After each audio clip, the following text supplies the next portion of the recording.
Alright, it's been a week. When we last visited the workbench, you saw me unbox a Digitrax system. And so now it is all installed, ready, and it's time to get back to business.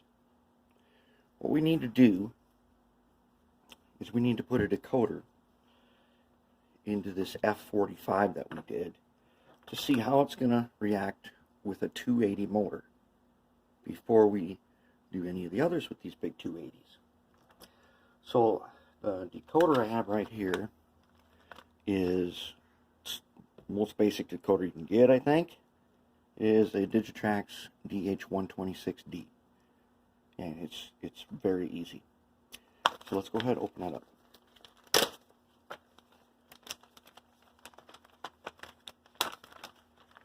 So there's two parts in here, and there's an instruction sheet. Okay, so what we got, here's the decoder, here's its harness, and when you got this wired up, you plug this in, and then you're ready. So there's a bunch of wires on here. They're really long wires, and what we want to do first, the two end wires on this decoder are not connected to anything. They're not used. So I'm going to cut them off. I'm not going to cut them all the way off. I'm just going to cut them like that. The purple and the green. Now, if there was some reason I needed them, I could put them back. These little strands, I save them in a little bucket, just in case I need something like that. Okay, now that we've got the remaining ones, what we want to do is kind of straighten them out here.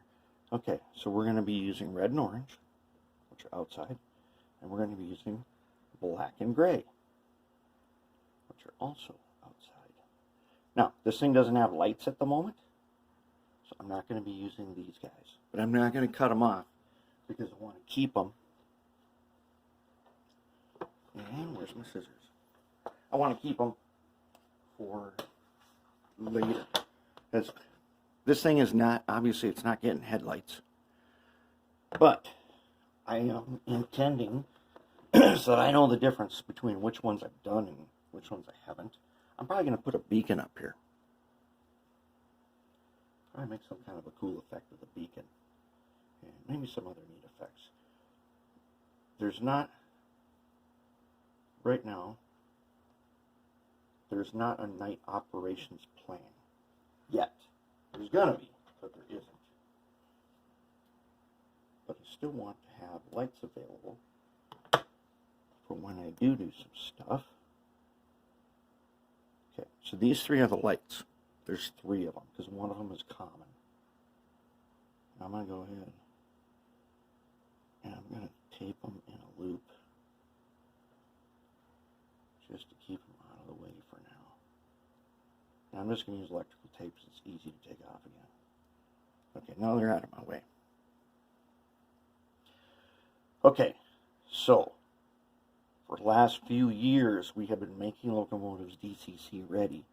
Let's see if what we've been doing has been the right thing. As you remember, we set this up so all power gets collected on a PC board right here. So the first thing I want to do is I want to disconnect. I want to disconnect a couple of these. So the only on this one it's just nicely laid out. So I want to disconnect that one. I want to disconnect that one. Okay, now. If you remember what I said our plan was, here are the motor leads, black and red. Okay. Now on the decoder, black and red actually are going to go to these green and yellows. Black and red are the power collectors. But in most of my wiring jobs, I like to put black and red on the motor in DC so that I know at a glance direction. So I'm going to take my cutoff wheel and I'm going to put a gap in the PC board.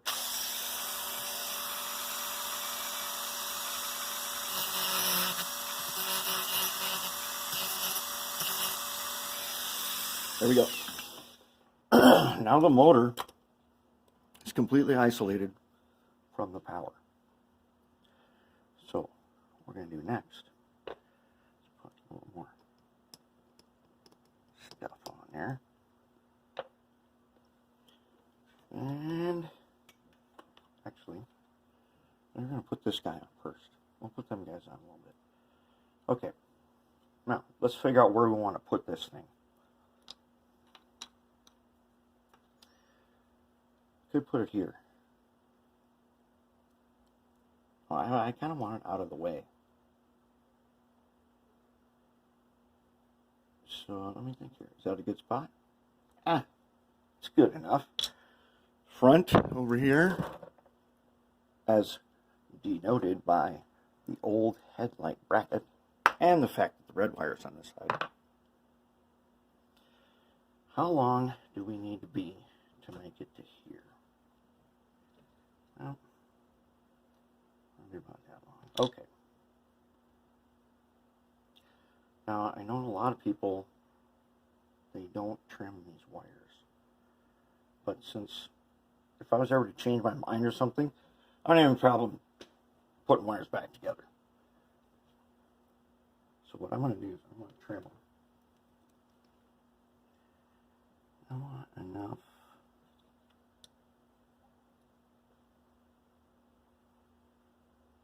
Something like that, maybe.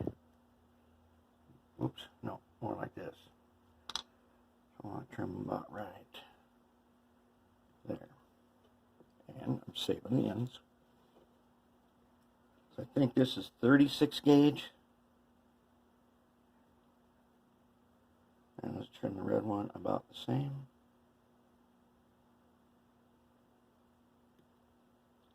There we go.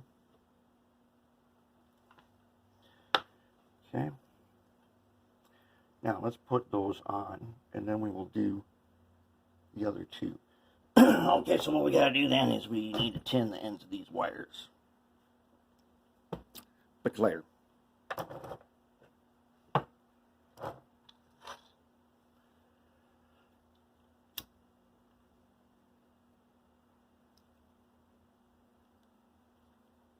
There. Okay.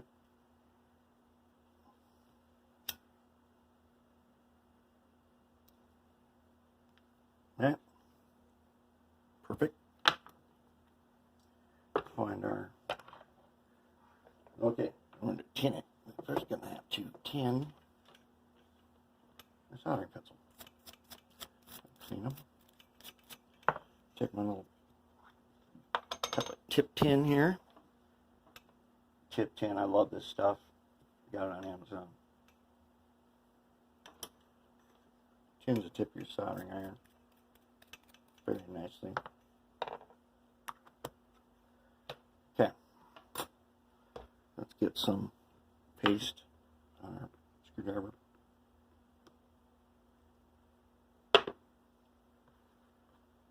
Let's go ahead, give this guy a little twist.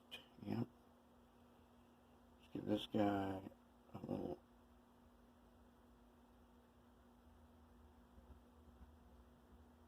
twist. Put a little bit of flux on them.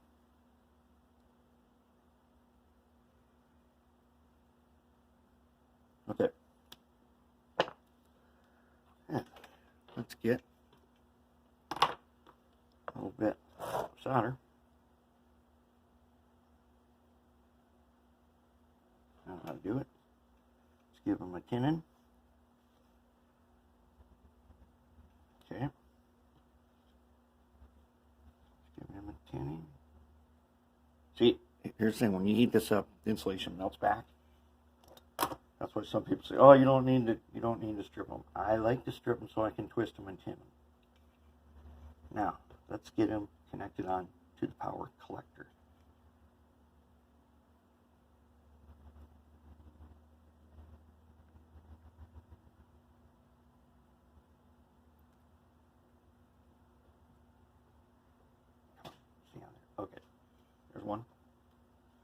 get our tweezers out here. Do number 2. Handle underneath. Let's put a little more flux on him.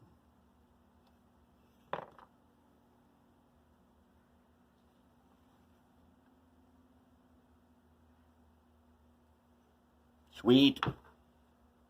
Okay. Got power to the harness. Next. Now, let's just measure up here for the orange and gray. So here's the thing. They match kind of colors. Black and gray go together. Orange and red go together. So let's go ahead and trim them on up to about there. Let's trim this guy about there.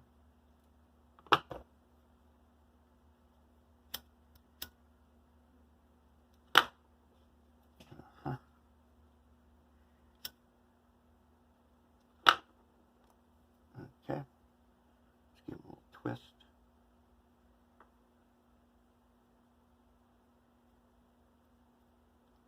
Good. I like to twist them.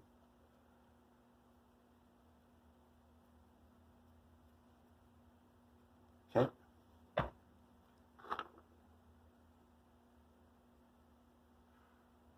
Little flux.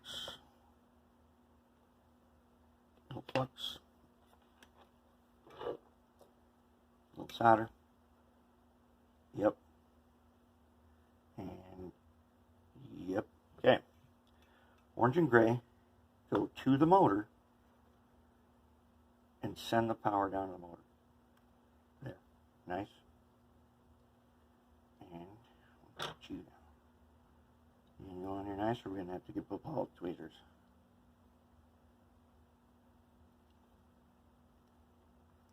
Yep. Very nice. Oh yeah, that's nice. Okay. That's it. Decoder installed. Now, we got to put back our 2 other power collector wires. So all that stuff we have been doing to make things DCC ready, as you can see, it makes life pretty easy, doesn't it? And this is an Athearn Blue Box.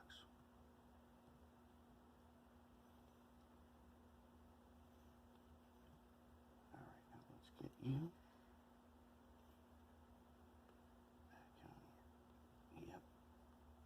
Yep, come on. There we go. Okay. There, we got a harness in. And we're going to test it before we actually, I'm going to use some goop to secure this thing. And plug in. Okay. Let's just set you on the track. All right. Now, I did make it so I have a 3-position switch, which is when it is down, the workbench power is normal, which means if I'm in DC mode, the DC stuff works. If I flip another switch, puts it in DCC, the workbench is a regular DCC. But this 3-position I have can make it directly to a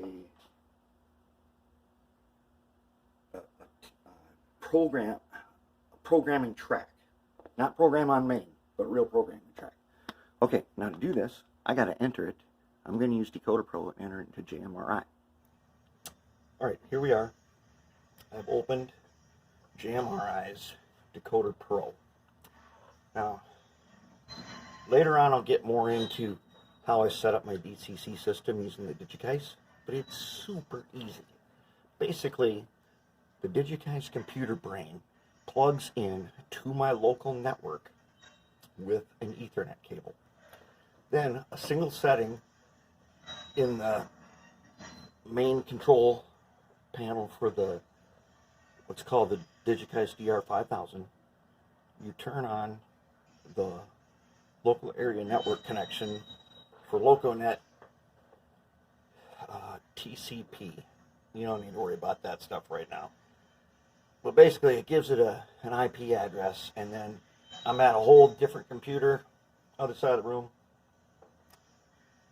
and I put some info into JMRI, and I'm connected. So as you can see here, this green button means power on the DR5000 is on. The layout power is on. All right, so what I want to do now is I want to click New Loco. Okay, and then you got to go through the thing that pick your decoder you put in it. Digitrax. Let's see, my Economy Series 6, yep, DH126D is what I put in. I just select that. Create entry, roster ID. I'm just going to use the locomotive number, which is 5454.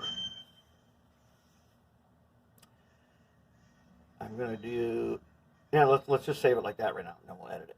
Okay. Okay.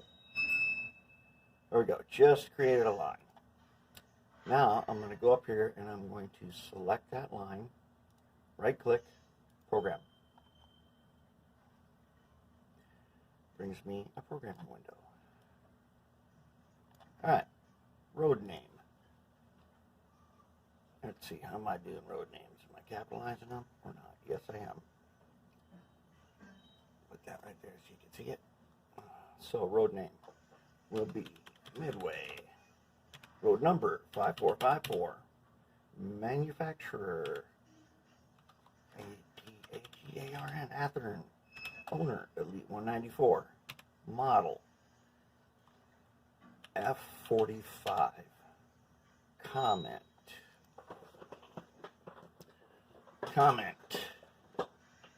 F45 with 280 motor. Oops. And then decoder comment. Purchased August 2021. That's when I bought the decoder. I've just found that somewhere. Somebody said it's a good idea to put in there when you got the decoder. Okay. Now I want to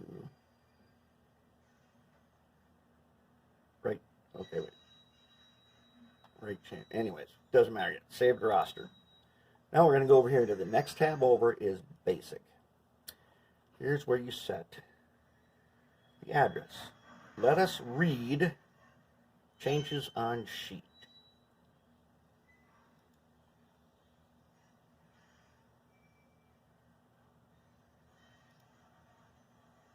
Right? Did we do that right? What I'm looking for is this active address to say 3 in it. Because that is the default address. Let's go over here to CVs and hit read full sheet. Okay, I heard a click back there. That means it is reading, and down here it is going through the numbers. And as you see, the yellow boxes are turning off.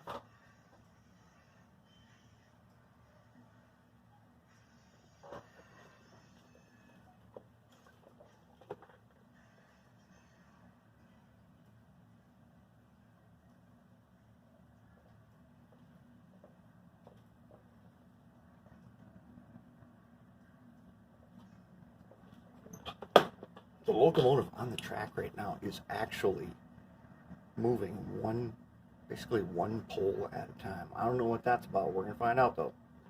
Let's make sure it doesn't get hot.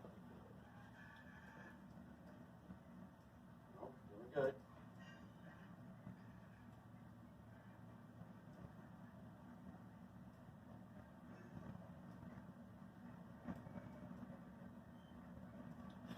Each time it's reading a CV on this 280, the motor is turning one pole.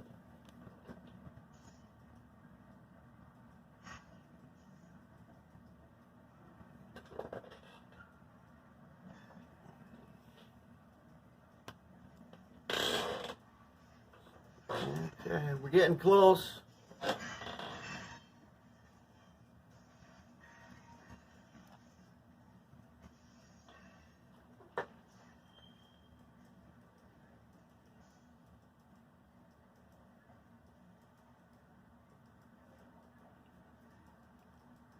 And the motor itself is turning. You know, it's a 3-pole motor, so the motor's turning 1 pole at a time. Interesting. Okay, got them all. Get out of here, fly. Okay, we got them all. Now let's go back to basic. There we go. Now we see the number 3, nothing's yellow. So now we're going to change it. Long address number 5454. Okay. I'm going to turn analog conversion mode to off. That means it can run in DC or DCC.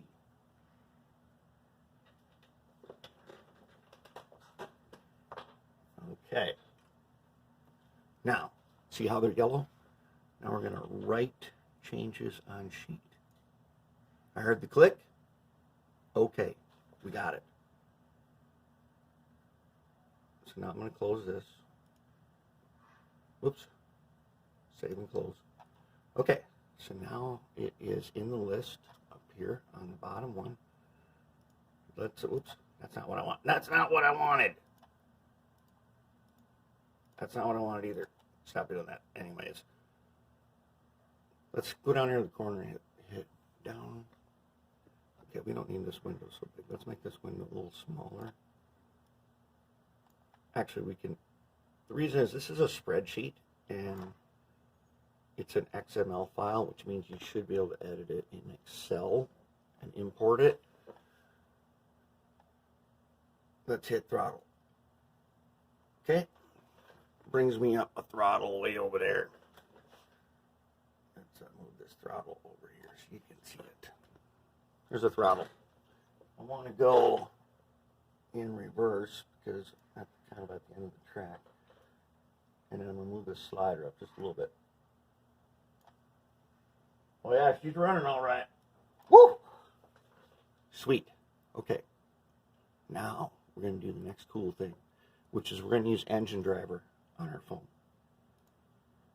When you're using Engine Driver, what you need to do in Panel Pro, you go to Tools, Throttles, and way down at Tools, Throttles, and at Tools, Throttles, start Wi-Fi throttle server, which I already have.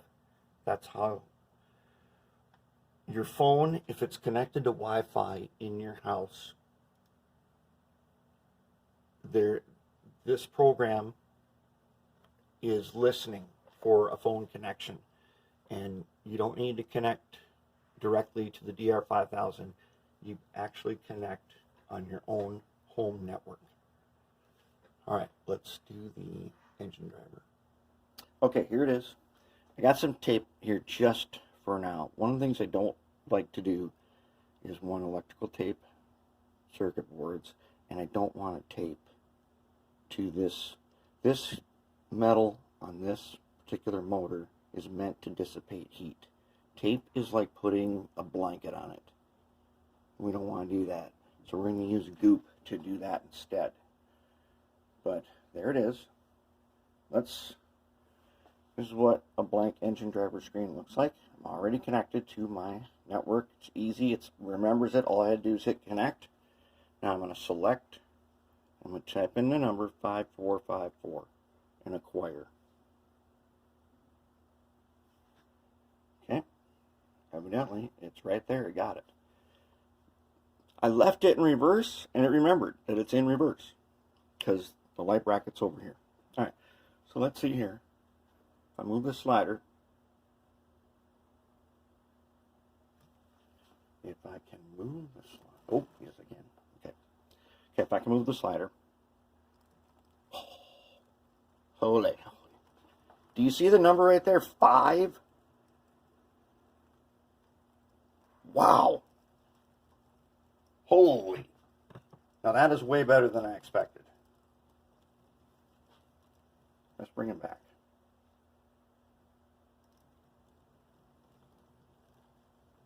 It's only on 128 speed steps, for those of you who know what that means, and this is number 13.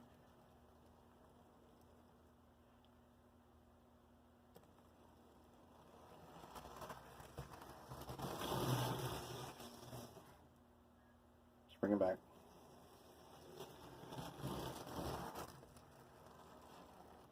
Okay, let's feel them.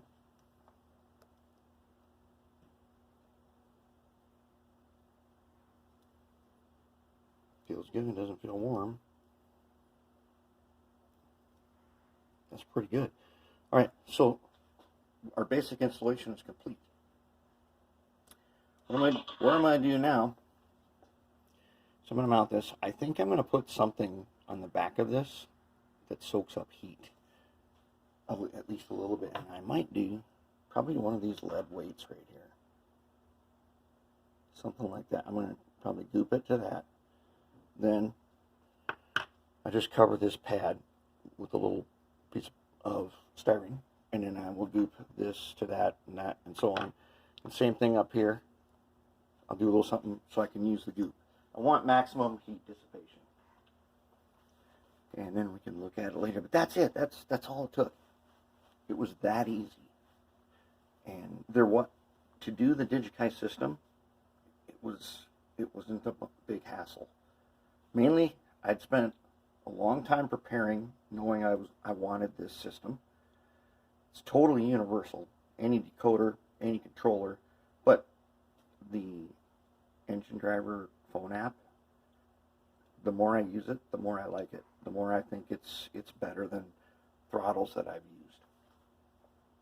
So there it is. There's our test. Now we know. At least we have a good idea that 280 motor is even way better than we suspected. We knew it was good from our DC tests. I just didn't know that it was going to be this good. Well, we'll have to run them a lot and find out. So far, looking really good.